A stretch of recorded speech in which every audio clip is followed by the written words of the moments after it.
Hi, my name is Jim Callari. I'm the editorial director of Plastics Technology magazine, and I'm here today with Michael Guckes.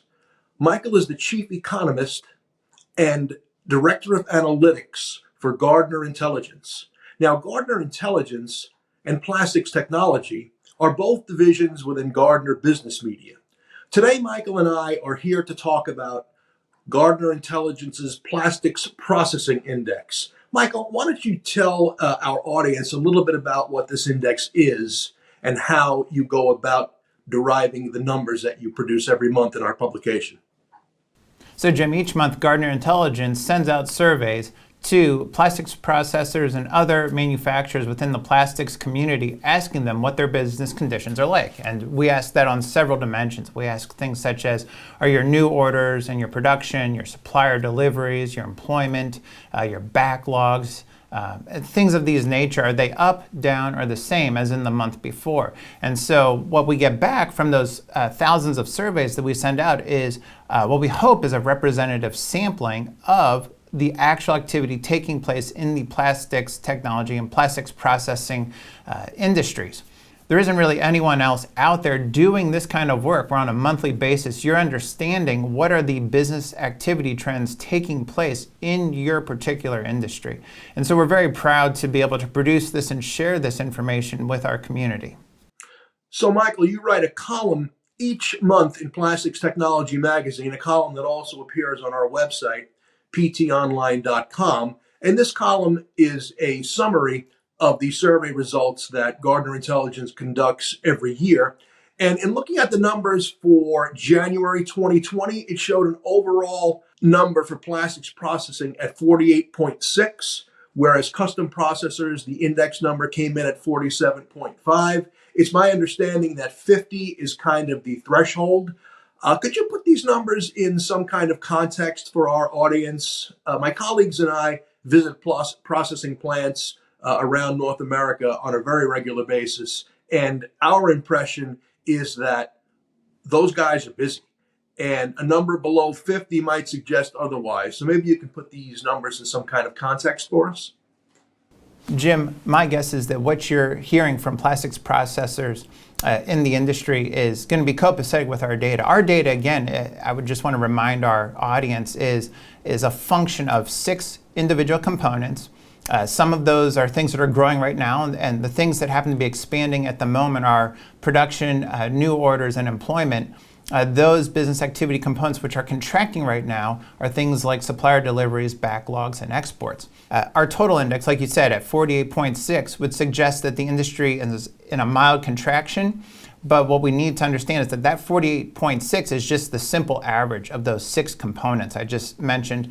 So when you're telling me that you're seeing an expansion in new orders, that makes sense with the data. Again, we have to remember the fact that total new orders, the blue line, is representative of everything. The exports data is only going to look at what is happening to export orders. So the difference between those two can tell us something about domestic orders. And in short, what we would say is that if we have growing total new orders and contracting exports, it has to tell us that domestic new orders are growing in such a way that they're more than offsetting any contraction in exports.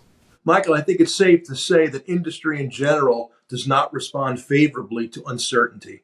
Last year, we saw some swings in the processing index as a result, probably, of terms like trade wars, tariffs, the situation with NAFTA, and now we have the issue of the coronavirus, which is making people nervous. And I wonder if that somehow translates into what you do from a research end, and if you can see the effects of issues like this and what your thoughts are.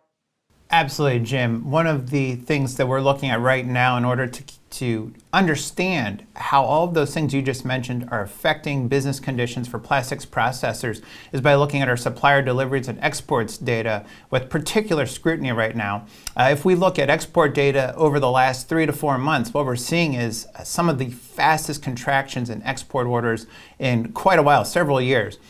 On the other side, we're also looking at supplier deliveries, which grew fantastically in 2018. Only in the very most recent months began to contract. And so we're going to continue to monitor those.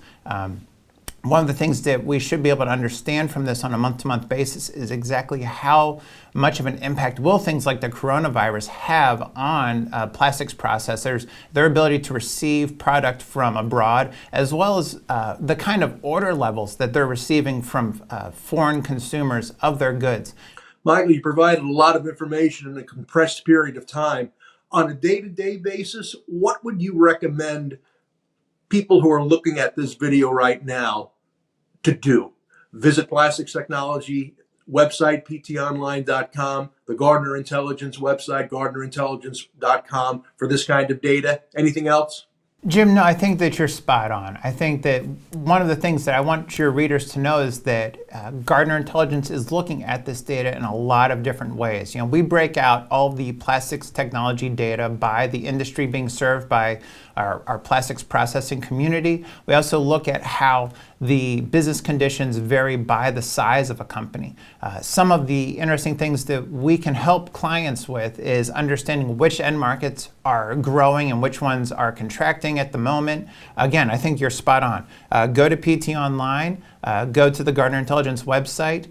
We're posting a lot of content out there that should help business owners and manufacturing operators really optimize and create a solid strategy around how to grow their business in the future. Michael, on behalf of Plastics Technology Magazine, I'd like to thank you for your input today. I'd also like to remind our audience once again that Michael's column in Plastics Technology Magazine is also on our website. You can navigate to it right from our homepage at ptonline.com, so you can keep abreast of the monthly changes to the Plastics Processing Index. And you can also check out what Gardner Intelligence has in the hopper on their website, gardnerintelligence.com. Thank you for listening.